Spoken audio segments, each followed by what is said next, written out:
Their glares were darts in my side.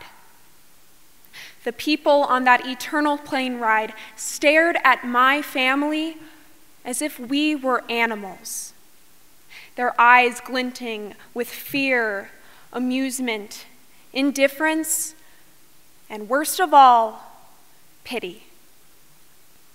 We had deviated sharply from my sister Elizabeth's routine, a potential disaster for someone with autism. That disaster was now playing out loudly. As Elizabeth screamed, cried, and lashed out, the tension mounted. Mothers pulled their children close. I hated being on the other side of those stairs, but I hated it even more for Elizabeth. Moments of conflict like this were often difficult for me. I was a sensitive kid, so hearing insults and curse words often made me angry. But after 3 years of high school, I became desensitized to most bad words. All but one. When the word retarded is tossed around as a diss, I physically recoil. My life experience tells me that that connotation cannot be further from the truth. I've watched Elizabeth sort through the emotions of typical people better than most typical people can. Day after day, she tries harder at life than anyone I know.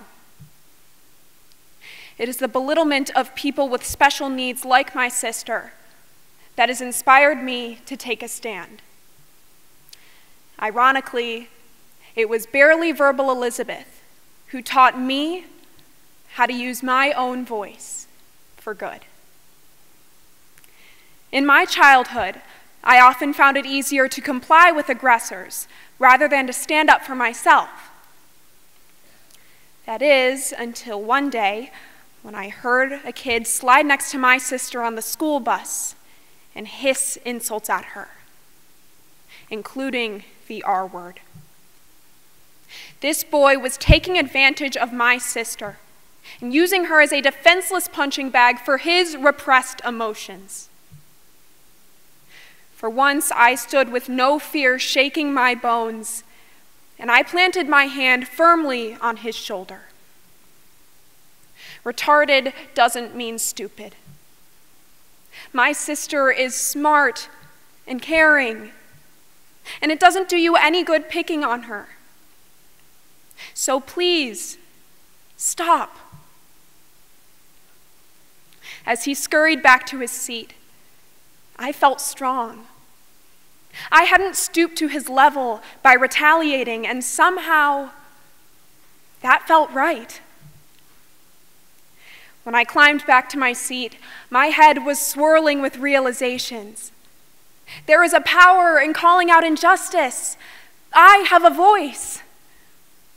As years passed, I became more convinced that the truth can stand alone, that insults, commonplace though they may be in high school, derail us from intelligent conversation and block us from really understanding one another. I continue to fight ignorance about the harmfulness of the R word by simply educating my peers. Whether it be teaching strangers about ableism through my school's Girl Up chapter, or simply reminding passerby of the implications of their words. My crusade against hateful comments pays off every day in my community. I live for the moments of social progress I see in our toxic world. It's like when the older sister in me lights up when Elizabeth defies expectations.